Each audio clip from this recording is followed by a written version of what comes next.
Don't be alarmed. The quasi-shimmering light before you is a trans-dimensional gateway to other worlds, other voices, other thoughts, and other realities. Up feels like down, and down feels like the number 7 on a Wednesday morning. Don't worry. That quivering, blood-boiling sensation under your eyebrows is all a part of the charm. Welcome to the PCC Multiverse. And welcome back to another episode of the PCC Multiverse. It's Gerald Glassford coming right back at you here for the PCC Multiverse, Pop Culture Cosmos, Inside Sports, Fantasy Football, State of Pro Wrestling, Lakers latest, and also the Lakers fast break. My daughter came up to me and said, "Dad, yeah, you talk to me about all the stuff I do. You're the one that hosts 7 podcasts, different titles, names." I said, just do a few shows here and there. That's just, but I'm leaving a legacy for you. Yes. So you and if you decide to have kids, you can go ahead and hear like thousands of hours of me on there, or you could just let it get sucked up into the internet vortex. You decide. So it is, of course, Gerald Glassford. Great to have you here. But it wouldn't be a PCC Multiverse without a good friend indeed. It is, of course, the mastermind, the guru of pop culture.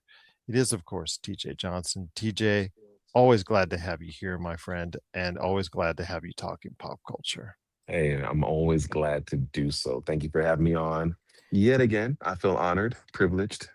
Well, you're my co-host on the as far as the co-host with the most, the host with the most. I'm the co-host. You're the host. You can whichever. I don't know, however way you want to slice it. Doesn't matter to me. But I thought about that, and I thought about what we were talking about with my daughter, and again, just this is I don't know. It hopefully will be here for some many years to come, and somebody wants to go ahead and know more about me or know more about you, they can just find these shows that week after week we talked about some of the things we really liked, enjoyed, and sometimes argued about as well. Well, I think that's the fun thing about what we do. They're little time capsules. They're little timestamps of where we are at this certain time at this on this day. So I think they're great. I love being able to go back and listen to some of the old conversations that we've had, some of the old podcasts that I've done, and to see how I've changed or I've grown in that way. And I like to listen to it for the conversation, not because I like to hear myself talk, because I actually hate that part.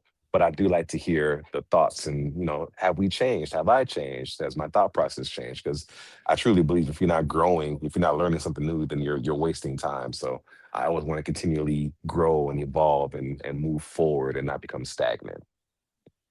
I agree with you. It's just like I said, like you said, a time capsule.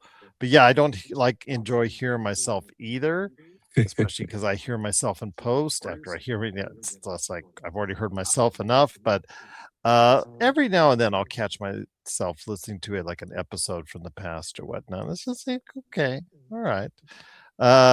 Maybe I could have said this differently or that, but it's all right. All right, we'll go from there. But again, just something we can leave our kids and our grandkids.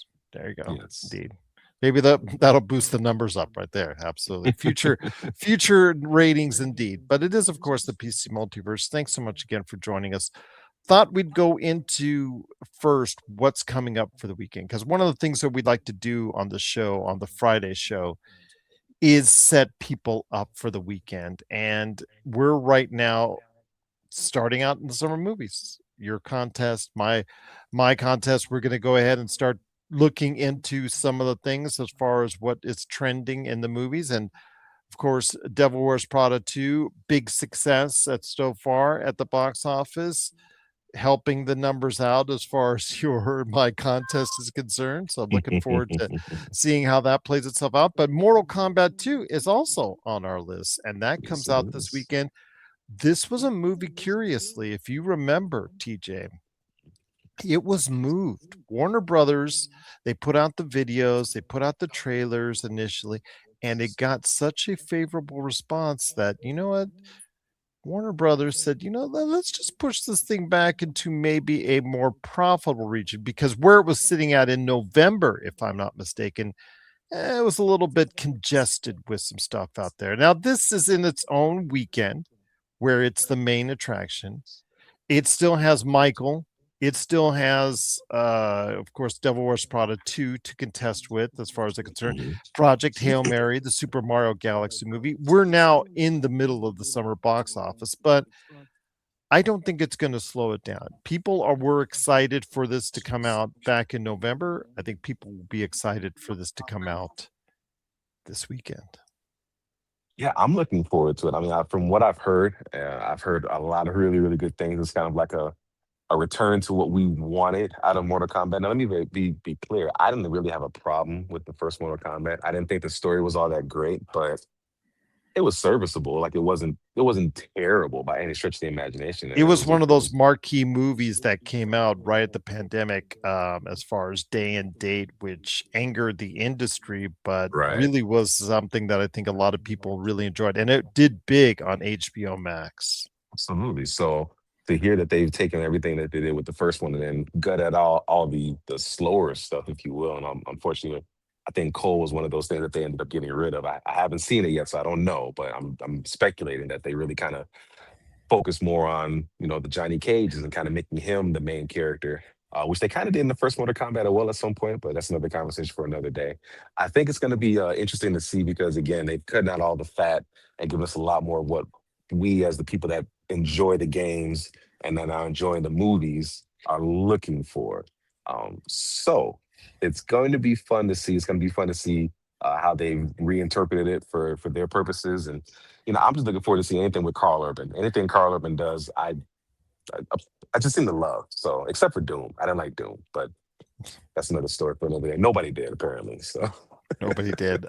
And of course, right now he's finishing up his final season with The Boys. It's airing on Amazon. I have not seen it yet, so I don't want any spoilers out there. I know that there's a death that people talked about, but other than that, a lot of people are saying it's something. It's not something as far as so far with The Boys, and I'll just leave it at that. With the 1995 movie, though, when it comes to Mortal Kombat, I'm interested to see your thoughts later in the show, how we talk about that. And did you know that Johnny Cage was originally going to be played or originally sought after for Jean-Claude Van Damme, but he chose Street Fighter instead? I did know that. That's a nice little did you know right there. I did know that, and I bet you he's kicking himself for that one. Although that Street Fighter is so campy.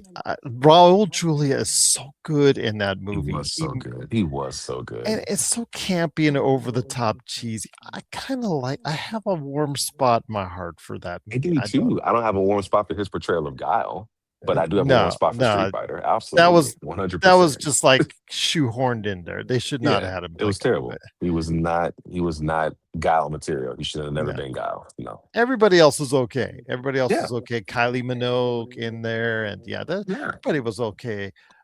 Ming Na Wen Yeah. was Chun Li. Yes, that's I was happy with the news everybody else. reporter. The news reporter slash, yeah. So let's get to that later on as far Yeah. as the 1995. Let's get back to today. Again, this is a sequel to a big hit on streaming. A lot of good vibes. I mean, again, Warner Brothers didn't change this because of just any type of scheduling issues. They changed this movie from a November movie into a May movie because they really think this is going to be earmarked for success. Yeah, I think so, man.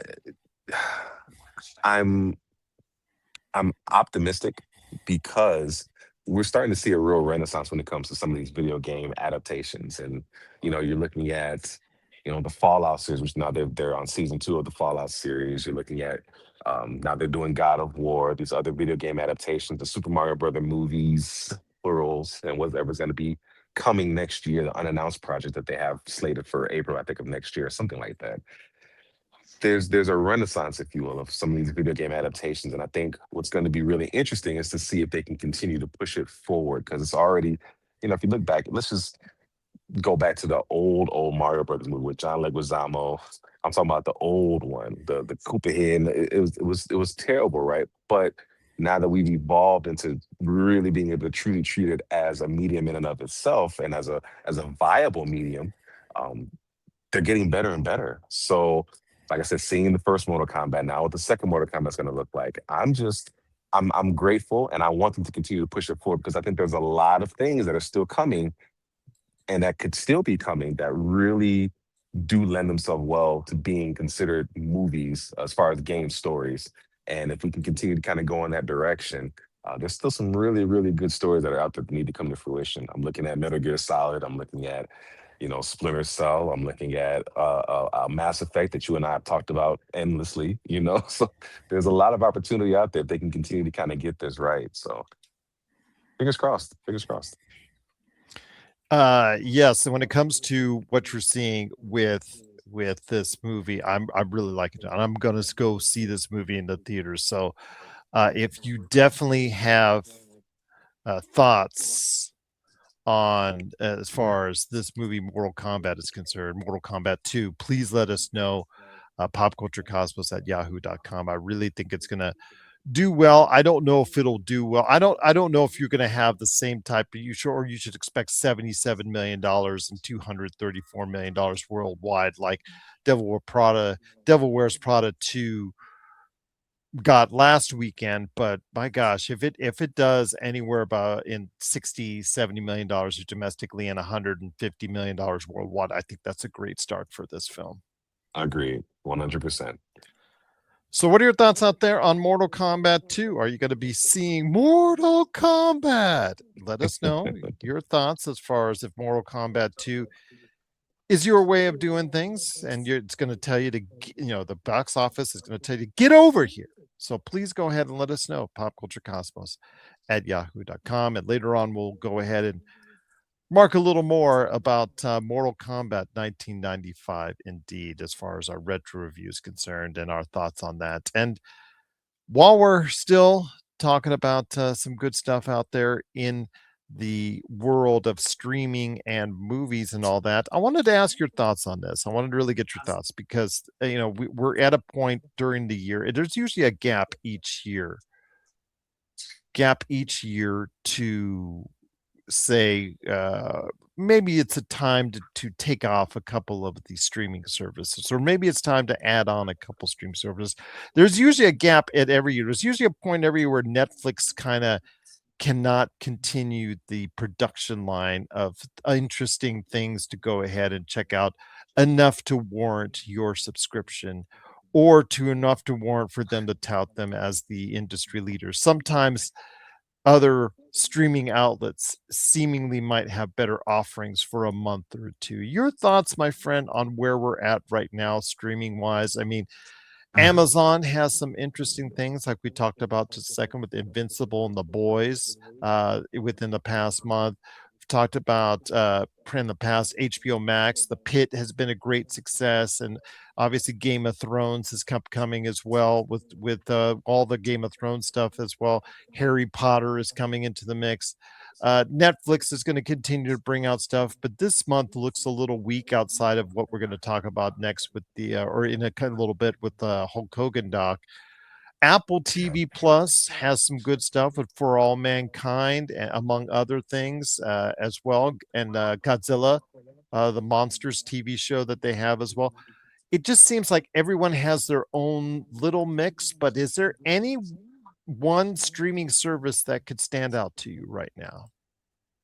Oh, right now, honestly, I don't think that there is any particular streaming service that can stand on. And the only reason I say is because we're at a bit of a lull, as you mentioned. There's things here and there, but there's nothing that's really like I've got to watch that. I mean, I'm knee deep in Daredevil, so I'm hooked on that right now. Obviously, Daredevil Born Again season 2 has been, as far as I'm concerned, amazing. But I know that the numbers aren't there to back that up, so it'll be interesting to see where they go with that. I just feel like we're at this place now, and I know we talk about it a few times, but people are really being more conscientious about their dollar, and I think there's good reason for it. Right now there's just nothing that's really saying I have to stream this. So there are a lot of ones that I'm looking at personally cutting back on for at least the next few months to until something else really kind of strikes my interest. But I mean, HBO Max is probably one that I'll keep just because of how big of a fan of Game of Thrones I am, and I like to go back to it every so often. Um, It'll probably be if I had to pick my 2 to 3 to really keep, it'd be HBO Max, it'd be Disney Plus, and it would probably be Netflix. So probably the big three. Amazon Prime, I would keep just kind of by default because of, but it's not really for the shows, it's for Amazon Prime. Um, so the shows are kind of like the extra that comes with that. But out of the big streamers, it would be Netflix, Disney Plus, and HBO Max for me personally.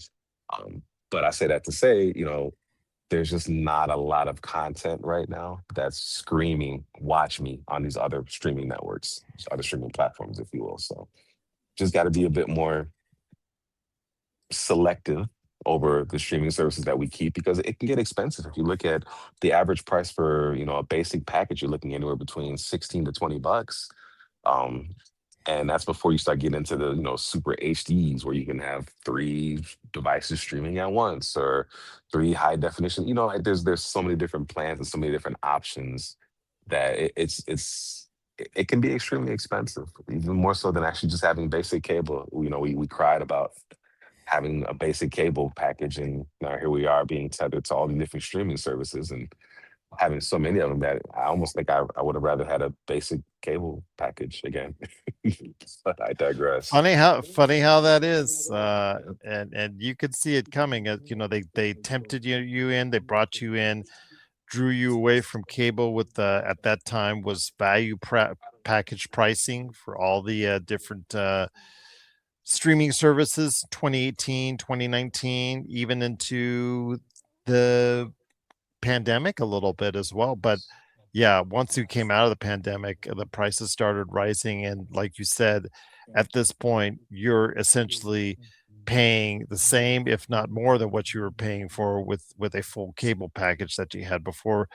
And I don't know if it continually will give you the same type of value. Well, you know what? Actually, value for value, do you think the streaming service is better because of just the fact that there's so much more on demand? Well, I think, value is one of those intangibles because it's value is going to be different for different people. I'm at a stage in my life where what I find valuable is going to be things that I can do with my family. And so I'm looking for things that have more content geared towards everyone as opposed to, just adults. So I say that to say it's really subjective. If you feel like it's valuable because you're going to get something out of it. So for me, I'll give you a prime example, and we're not talking video games, but we're looking at the Xbox Live and look at the Xbox Game Pass, right? And they obviously the the I can't think of the young lady's name, so forgive me, but she's already made it very clear that Game Pass is too expensive and brought the price down. And they're talking about having different tiers and Asha different Sharma, by the packages. way. Thank you so much, Asha Sharma. I need to do better about remembering her name because she's actually doing a really great job in her first few months. So Asha Sharma, yes. So I say that to say before there was no real value in it for me personally because I didn't spend enough time gaming or enough time using the services that Game Pass had offered. So it wasn't a great value for me. Some people might have found it as a better value, but now that the price has gone down to just above $20, I find much more value in it now than I did, 3 or 4 months ago when I went down to premium and I was happy paying my little 19.99 or my little $20. And now just a couple bucks more, I have the ultimate, and I don't feel bad about it anymore. So the thing about value is it's really subjective, so it's going to be hard to say. What I can say for me personally is that if there's more content on there geared towards family, then that's where my value is going to lie. And again, each has its own offerings that they're trying to entice people to stay with it. But yeah, it's getting harder and harder for people to afford all these different channels. Disney, we talk about Disney each and every month on in my house as far as whether or not to retain it. And Daredevil's done, almost done. And then you have what after Punisher, but yeah, they're just I don't know why we want to keep it. It does not make much sense to a lot of people to continue it unless they have young kids that want to go ahead and explore and continue to explore what Disney has to offer. But for adults, it's just harder and harder to justify it unless Hulu just really knocks it out of the park for you. And outside the Scrubs reboot and something else every time, every now and then, it's just hard for any of these streaming services to retain their customers because they're just not putting out enough new things that's catching people's attention. I 100% agree, but not for me. Disney Plus is one of the ones that absolutely gets played in the household because, again, I have young kids. So it actually leans into being utilized. I mean, I think we use Disney Plus every day at one point or another. So Disney Plus gets heavy, heavy, heavy play. Stars does not. Um, Amazon Prime, again, I kind of have it just because I have Amazon Prime, but it doesn't get as much play. Disney Plus is by far the one that if I had to pick one to keep, it would absolutely be Disney Plus. Everything else is kind of here, you know, here or there. That's not really, it's not consistent. Absolutely, indeed. So again, I wanted to throw out there, every now and then take a look at the industry itself as far as the streaming industry and how it's trending. But I mean, so many people have left the cable industry as far as they cut their cord per se, and I don't know if they're coming back. But the thing is, as we now get into the fact that people have to pay now $100 for streaming services, we're now at the point even more so what we were 10 years ago with cable. So you just can't win for losing, my friend. You just can't win for losing. You can't, and that's the unfortunate part. We're just at the stage where every penny counts, and we have to be very, very judicious about where they're going and who they're going to. So What are your thoughts out there on the streaming services? Which do you like? Which is your favorite? Is there one that you absolutely have to keep above all others? Please let us know your thoughts. Popculturecosmos@yahoo.com. And speaking of streaming services, one of the things on a streaming service, one of the newer things that came out on streaming services was on Netflix with the Hulk Hogan documentary, which, again, if you're not a Hulk Hogan fan or a pro wrestling fan, again, why would you want to keep Netflix if that's the case? But the Hulk Hogan documentary came out recently, and it would. I guess I'm going to have to see it just because of the fact it's his last recorded interviews before he passed away, and I'll leave it at that. But with the Hulk Hogan documentary, many have laid claim to it. I've already actually seen several stories and several reviews of it, and this doesn't surprise me, and it should not surprise you either, TJ. The Hulk Hogan docu-series, which is supposed to be kind of like a biography, a look at his entire life and career as far as from the time that he started in the professional wrestling business till when he made it big and so on. And of course, the timeline is just all messed up. That's the first thing. It's changed for dramatic reasons. I understand that the one thing that everybody gets out of it is that it's presented very well. Netflix always does a great job of packaging things in the right way. We talked about the Vince McMahon documentary, and there's right. the Diddy documentary, and everything is packaged real nice. Now, what's contained within is like I have with the Vince McMahon docuseries is the problem, because sometimes, well, a lot of times it's seen through the wrong pair of eyes as far as how it was navigated. The timeline already, from what I've taken notes on, is extremely messed up from what actual Mm, reality in life is. And then Hulk Hogan, who, how can I say this nicely?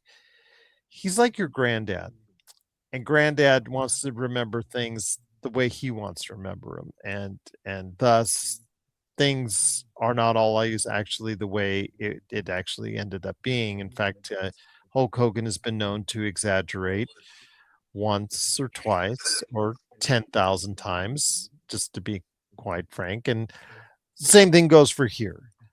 Your thoughts, my friend, on this Hulk Hogan documentary? Again, I have to see it. I will see it at some point in time in a not too distant future, but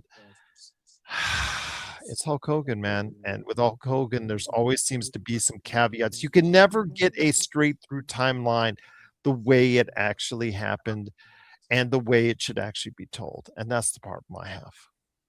I think that's going to be the hard part with a lot of these documentaries, and we're even looking at these biopics, and using Michael as an example as well. There's certain things that we come to expect out of documentary, out of a biopic. And the unfortunate truth to that is that you're never going to be able to give everybody what they're looking for in the way that they're looking for it and the amounts of it that they're looking for. You're going to get out of it what you really want to get out of it. And what you don't want to get out of it, you're going to be upset about it not having. And that's not to say that there's right or wrong to that, but there's nuances to that. I think what we have to remember is that, yes, he is like that granddad that was, back in the day, and certain things were done certain ways back in the day, and it's just not that way anymore. And he, like a lot of people, had a hard time adjusting to the new norm, for lack of a better term. With Hulk in particular, he came up in a very interesting time where, things were not as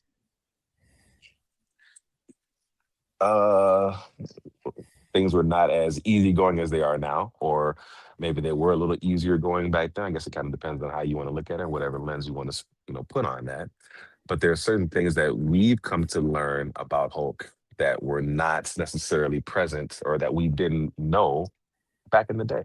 And knowing that type of stuff now, and knowing who he was and the type of person that he portrayed himself to be, and learning different intimate things about his life that we didn't know before.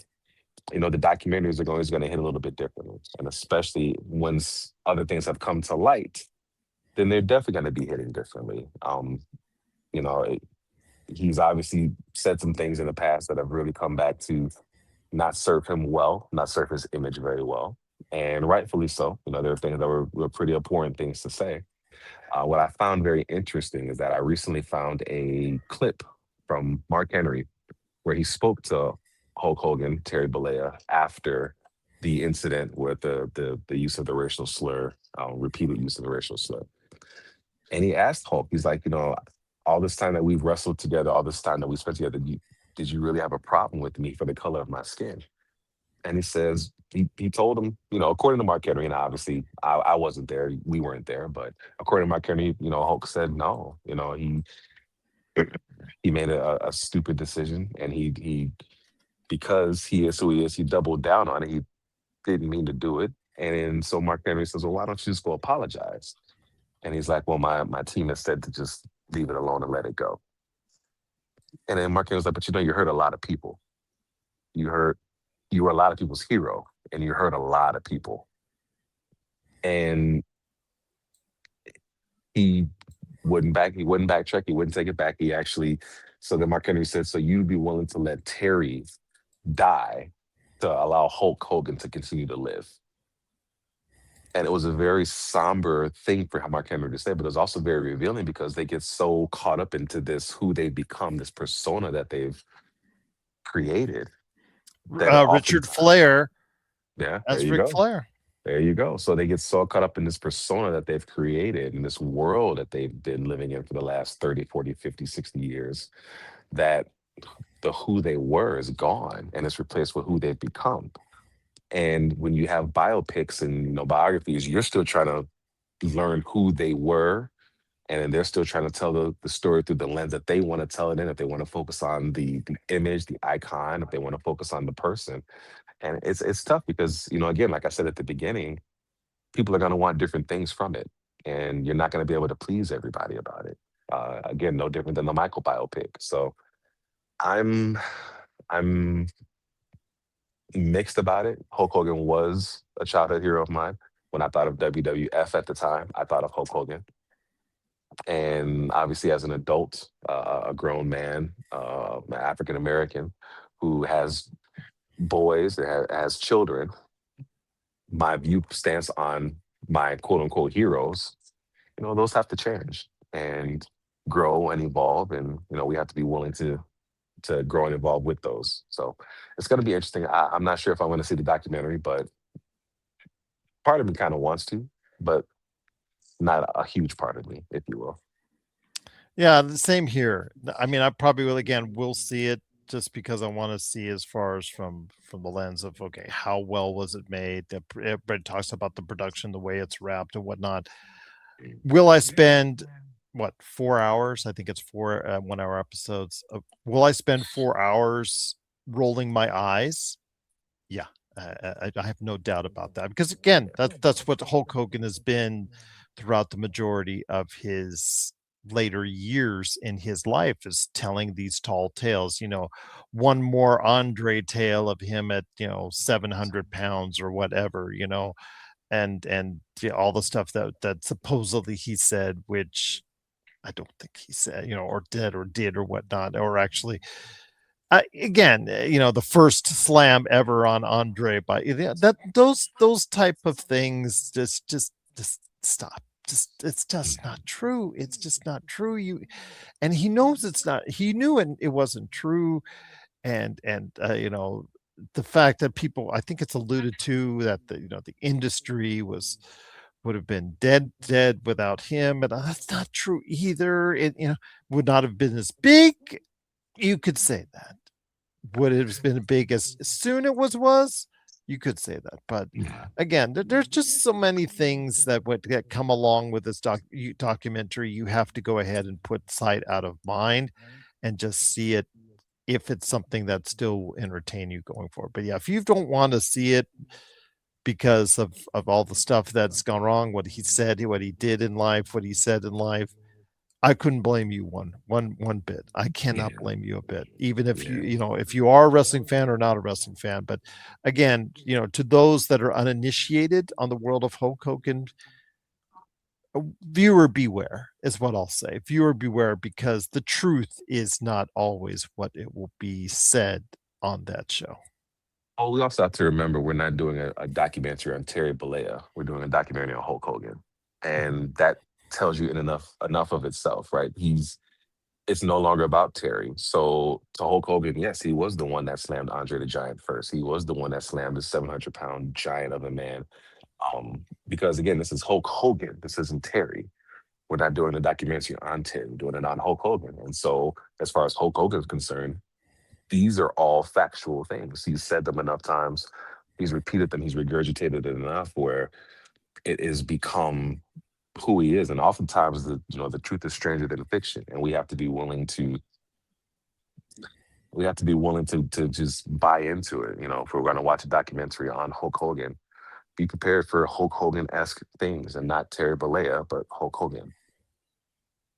Yeah. We'll have to wait and see if people see it. I mean, actually, it got a really good viewership right behind Raw last week when it debuted. So if you are a fan of this documentary or not a fan, let us know why. If you're going to watch it, not watch it, but you want to know your thoughts on the Hulk Hogan documentary, but please let us know.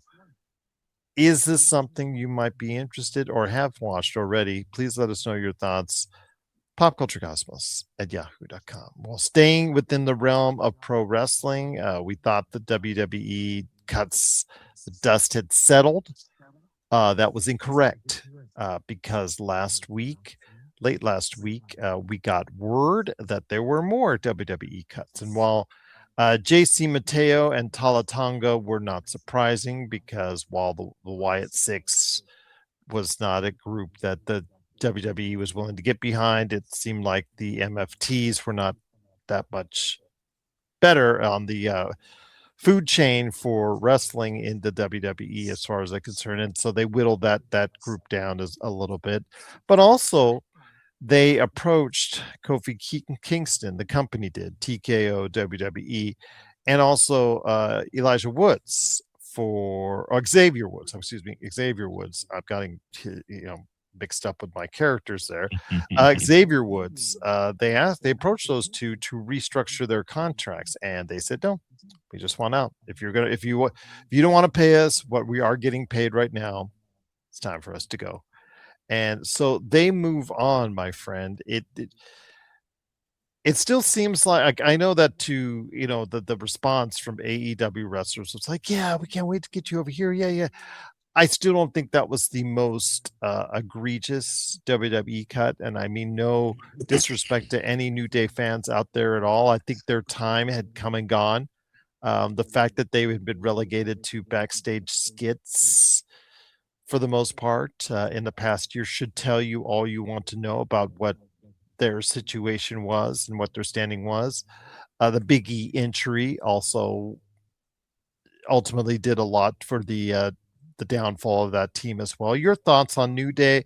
I still think Kairi Sane was the most egregious cut because of the fact that she was in an active storyline at the time of her removal. Yeah. Your thoughts, though, my friend, on the New Day? Again, their record of 13 WWE tag team titles should not be underestimated and should not be discounted at all.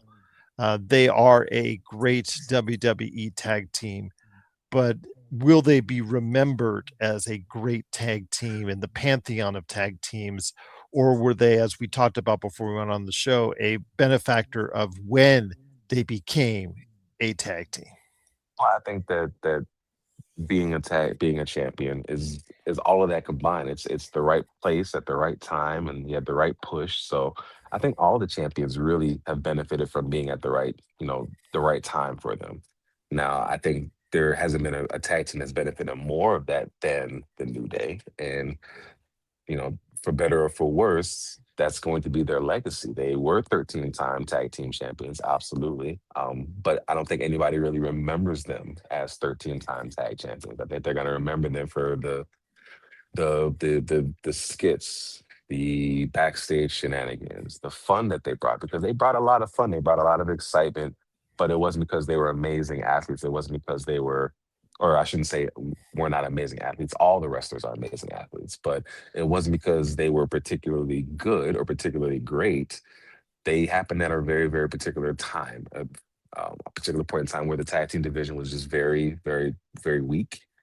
And they absolutely benefited from that. So the real question becomes now is, yes, how does their legacy stack up when you look at the pantheon of tag team champions? You look at the Hardy Boys, you look at the Edge and Christians, you look at DX and their various tag team iterations. You go to Midnight between Express, Road Midnight Warriors. Express, Road Warriors. So like when you look at this upper echelon of tag team champions, um, they probably won't be thought of in that way. And maybe they will with time. Time tends to either cure all wounds or really kind of shows you what they thought of you. So time will tell. And maybe they'll be back. Maybe they'll be back at some point when they've tried another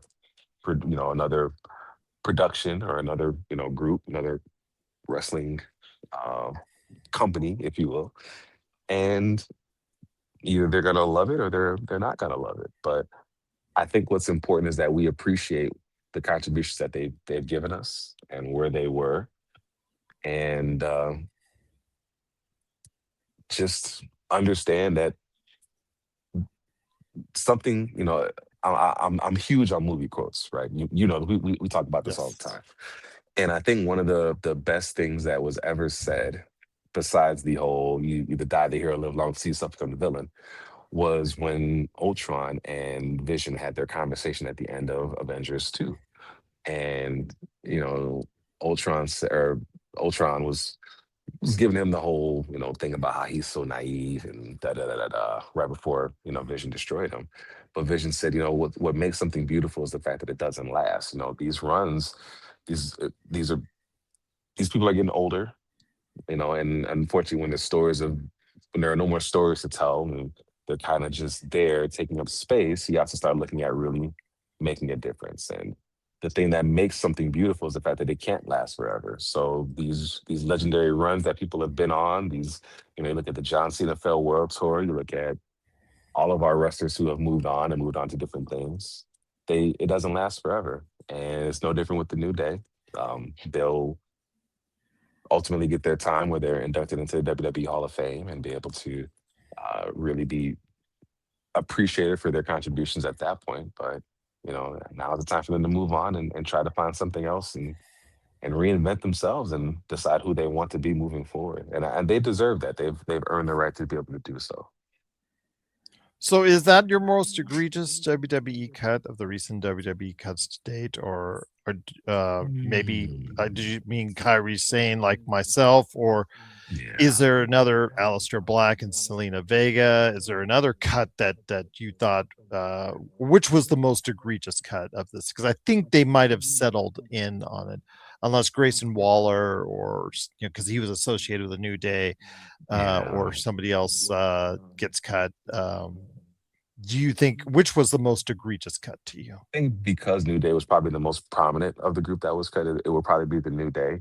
A lot of the other ones that were cut really didn't have anything going on, and neither did New Day. Let's be very clear; they didn't have a real rivalry. Once Big E suffered his injury, and you know they got reduced from a trio down to just a basic, a tag team. Because even though they were tag team champions, it was a trio, right? We already know that there were three of them. But once they really got down to just two, and they kind of lost that mojo because Big E brought a lot of the excitement, a lot of the charisma. Um, it changed the dynamic. So it's not like they were really doing anything with them. So I think they're probably the most egregious of the cut, but just because of the pedigree that they have behind them, because of the resume that they have, that would make them the most egregious. But to be honest, none of the people that were cut really had anything big going on. It'd be different if we said that they decided to cut Roman Reigns like that, and that's egregious. That's a different conversation. But none of these, unfortunately for them, and that's not to say anything ill of them. They just didn't have anything going on. Um, the New Day would probably be the most egregious. Okay. I don't say I blame you at all, especially because they're given their track history and given the fact they're a 13-time world tag team champions. I still say it's Kairi Sane because she's the only one of this group that had something active going on. And in fact, there's a match happening at Backlash this weekend that fair. Roots itself in a person that's no longer there. And guess what they're going to be chanting? What's been trending worldwide? Guess what they're going to be chanting during that match? They already set up Io Sky and Asuka for failure. That match is going to be no matter how good technically that match is already a failure by what they did to both those ladies by letting go of Kairi Sane. Just absolutely already messed it up. That's fair. I can understand that for sure. Yeah, I mean, they will go out there and it doesn't matter. They could do 10 moonsaults in a row. They could go ahead and break every table. And guess what they're going to be chanting out there? You're absolutely right. Yeah. 100%. 100%, brother.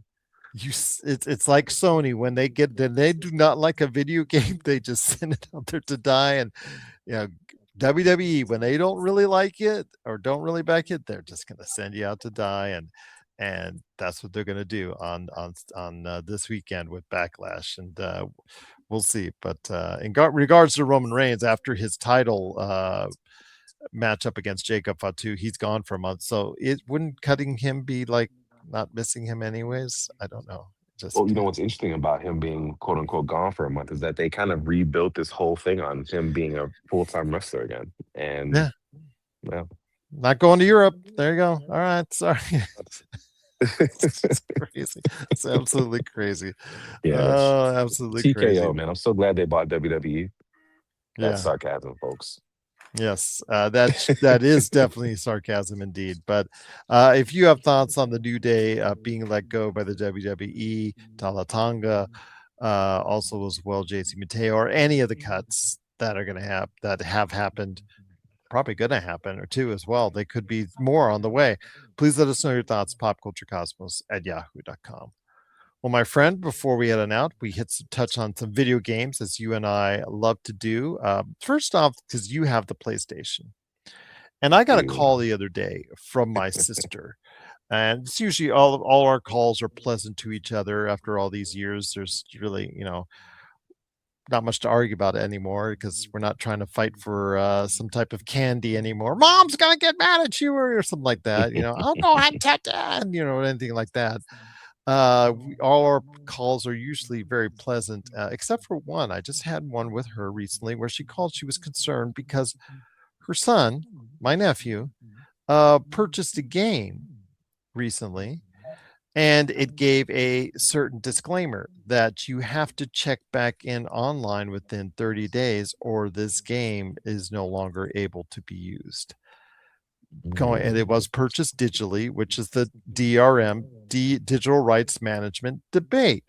Now, Sony, in an act of PlayStation, in an act of maybe self-preservation or to try and fix a glitch which had come about where people that have jailbroken PlayStations were buying games and able to go ahead and return those video games digitally, of course, but still be able to keep the game and still be able to play it and move on. And to try and avoid this, they went to for a certain period of games that were purchased, I think, with March or April, I think was the first dates of those, that you have to go ahead and check in online with that game within 30 days or you lose that game, which blew up the gaming world for a period of time. Now it's since calmed down because they understand, a lot of people do, why they did it. But does this open the door? This really opens the door regarding the DRM debate and what Sony or Nintendo or Xbox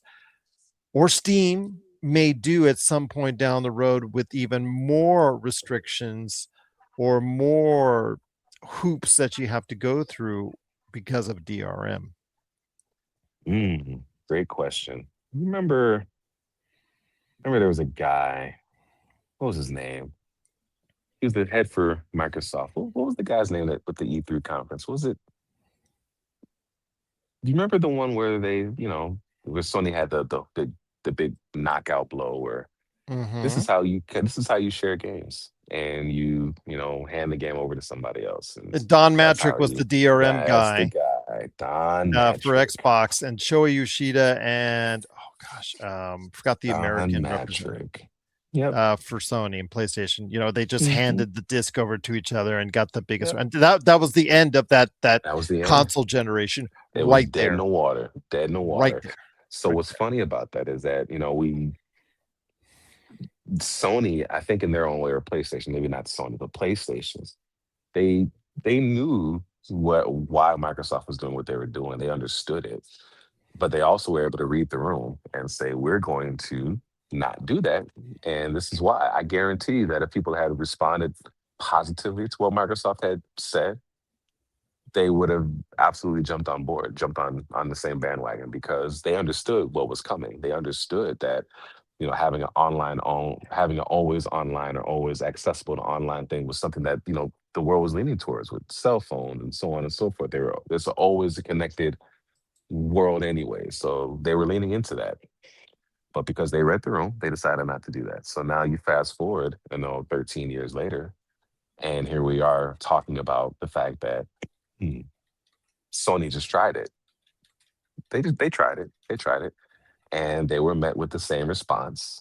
And so they very quietly kind of backtracked. Now they can spin it however they want to spin it. And that's their PR team's job to do so. And kudos to them. They told everybody to stay quiet. Don't say a word. Let this play out. Let's see what everybody says. Let's see how they respond. And then we will make our response based off of that. And sure enough, everybody at Sony kept quiet. They didn't say a word. They just let it play out and they let themselves get dogged and let themselves get dogged. And then finally, this was just done because of X, Y, and Z. This is not something that's going to be a permanent feature. This is not always going to be happening. Da da da da da. I think we are in a very interesting point in time where this whole debate upon physical versus digital DRMs is going to pick up steam yet again because we're still gaining traction and gaining steam towards going to a digital only world. I mean, we already have digital only consoles available to people to purchase, and the vast majority of games that are being purchased nowadays are being purchased digitally as opposed to having a physical media presence. So there is some legs behind this debate, but it's things like this, it's moments like this where it really causes people to say, this is what we're talking about. At any point, they have the right to take it away from you. We really took for granted being from the 90s or, before that you bought a game, you owned the game, it worked. You didn't have to download anything extra. You didn't have to pay a subscription fee. You didn't have to buy any DLC packs or pay to wins. You bought the game. That was the game. That was it. You go and play the next game. You buy the next game when it comes out. No DLC for you. Just buy the game. We really had it good back then. And, we didn't realize how good we had it. And now here we are where everything's being done digitally. Rights are being sent digitally. extensions or add-ons are being sent digitally to the games that we already own and already have purchased, or I should say purchased, not own, because clearly we don't own any of it if they decide to turn it off. You look at games that have been games that people have paid their hard-earned money for that they no longer have the opportunity to go back and play. I'm looking at a game like Anthem. People paid their hard-earned money to play the game Anthem. And now because the service has been shut down, it is a dead weight game as opposed to giving the people that have owned it access to have their own servers or just access to their own world with offline world, even if there's nothing to do in said offline world, but just a bunch of side content that you would do with everybody else. You just do it by yourself now. You don't even have the opportunity to do that because the servers are off and you no longer have access to being able to utilize that game. So the game that you spend money on, you can no longer play. There's a frustration with that. And I think there's a growing sense of a lack of ownership and realizing, hey, we're buying these games, but we really don't own it. So what's the point of continuing to purchase things digitally if we're really not going to be able to play them whenever we want to play them? I think there really needs to be a conversation to be had for digital rights management and the idea of ownership, or the idea of being able to utilize the product that you spend money on being able to utilize for however long you choose to utilize it. You didn't pay a rental. You paid to be able to use that title whenever you wanted to use it. And if that means 25 years from now, I want to be able to go back to this game and download it, I should be able to do that. I want to be able to go back to this game and play it, I should be able to do that because it's the game that I purchased with my own hard money, my hard-earned money. So Sony really just again read the room, and rightfully so. They said, okay, let's see what happens. Oh, they don't like it. We're gonna rein it back. It's a very smart business move to do, is from the standpoint of they're listening to their consumers in that way. Now, obviously, we can have a different conversation about how they're really not listening to their consumers for a different thing. But for this, they heard it, people didn't like it, and they said, okay, all right, we were just kidding. They dipped their toe in the water and they pulled back and said it was too cold. So, or too hot, I guess, depending on how you want to say it. It wasn't just right. So, what are your thoughts out there on the DRM debate? I understand why it's in place. I understand why Sony went about doing it, but they did not communicate it very well to their audience yet again. So, what are your thoughts out there? Is PlayStation hurting its own market out there with the DRM issue and constraints? Please let us know, popculturecosmos@yahoo.com. But before we head on out, my friend, a couple last notes. 007 New Light, which will be coming to a PlayStation 5. DRM available, added onto it, I guess, as well. That's maybe part of one of the bonus packs that you get, a DRM. Saying you have to re-up it in 30 days, but that is coming out later this month. They had some previews last week. You and I are excited. Again, we'll talk more about it later this month, but I'm telling you, 007 New Light is shaping up to be one of the big releases of this year. 100% agree with you, G. After looking at a lot of the previews, and I don't think it's anything. I don't think it's any surprise, but you were absolutely more excited about it than I was. But I can honestly say that I have 100% bought into the hype. The game looks phenomenal. The gameplay looks phenomenal. Some of the things that you looks like you're able to do really look good. The fact that they're tapping into a very young Bond, a very inexperienced, maybe a bit immature Bond, it's going to lend itself to some very interesting and very fun gameplay. And I'm absolutely looking forward to it. IO Interactive, having worked so hard on the Hitman series, they really do have the espionage part of it down. But now being able to utilize more fisticuffs, more kind of bombastic set pieces, and just these bigger moments, it's going to be a lot of fun. And being able to do so as a super spy who doesn't even know the heights of his powers yet, but is really having fun navigating that. That's going to be a good blast. That's going to be a good time. It looks phenomenal. I'm not a fan of the facial model that they use. I don't know. He just seems a little weird to me. Maybe because I remember the Pierce Brosnans and the, obviously the Daniel Craigs, and I don't think the guy he looks a little Jason Bourne to me. More so the Jason Bourne than James Bond, but. Regardless of what this face model looks like, I'm looking forward to playing the game. It looks like it's going to be a lot of fun. It really does, and it's definitely got legs for a game of the year. Now it's going to be very hard to be game of the year when you've got Wolverine and this little game called Grand Theft Auto 6 coming out. But it definitely looks like it's going to be a great time. Regardless, it looks a bit of Uncharted mixed with Hitman. So a Hitman Uncharted type game. Looks good.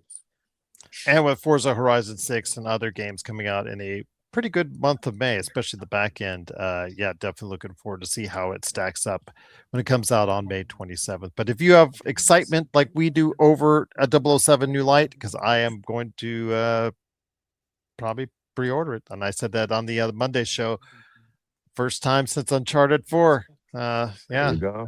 there you go. So what are your thoughts out there on 007 New Light? Are you interested in getting it?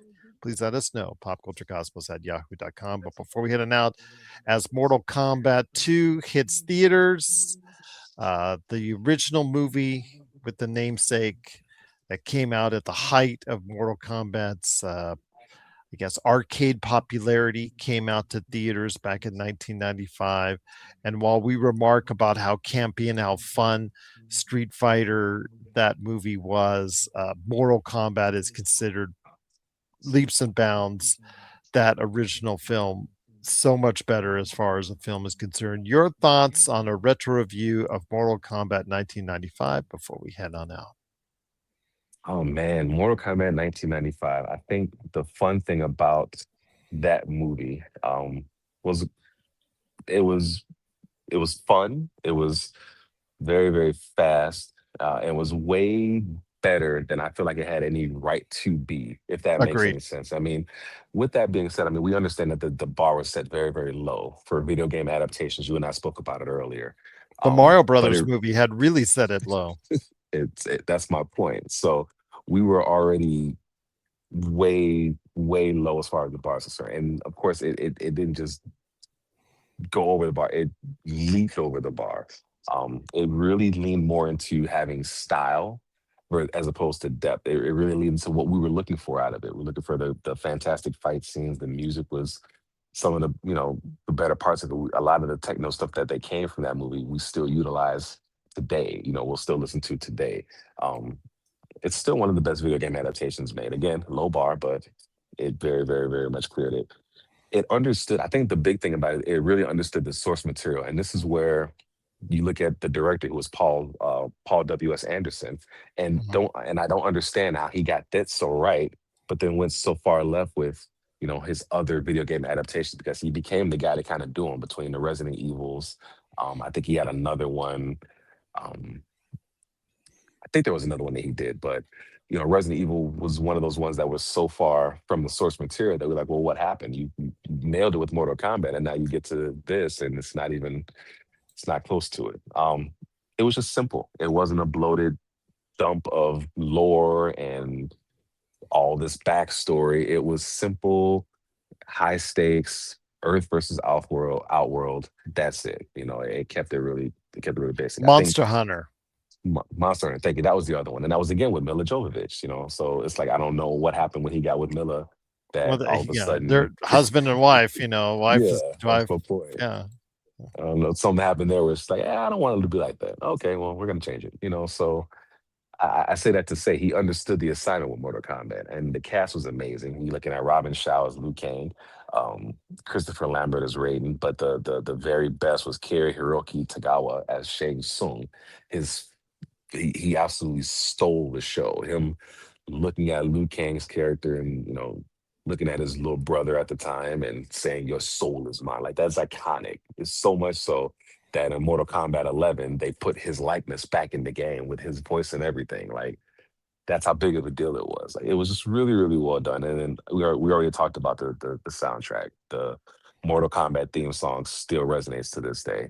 I could still play that song and get hype before a match in Mortal Kombat. Like that's just it's a classic for a reason. And then the fight choreography was pretty basic, but it was clean. It was clean. It wasn't a whole lot of shaky cam. A lot more practical than what wasn't. So there's that. I think the worst thing about the Mortal Kombat film was that it was PG-13.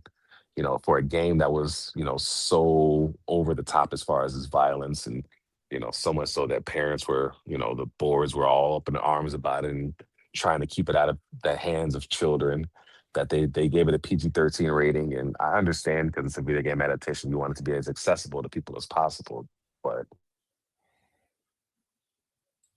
We'll see. Again, just absolutely a great performance as far as the movie is concerned. I enjoyed it thoroughly. I know TJ did it too, and we'll see what happens with its namesake all these years later.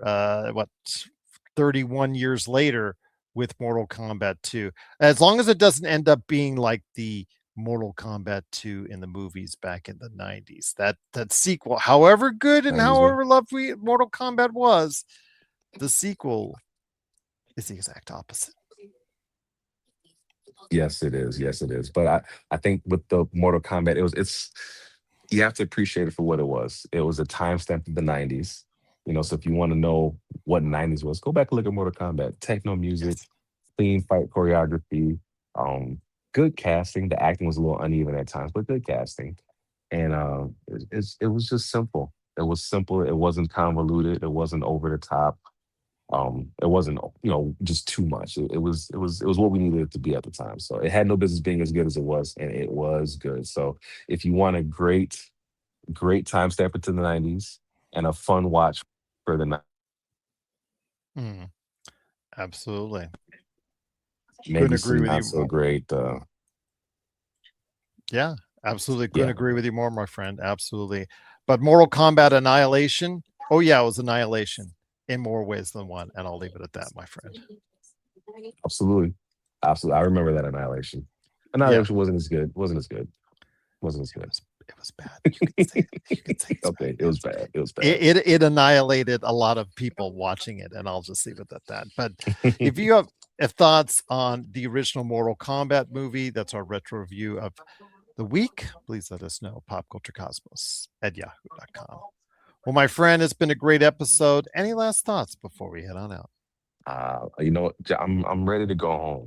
I'm ready to go. I've been in this airport for about 3-4 hours now. I'm ready to go home. But other than that, thanks for having me on. I can't wait to do it again.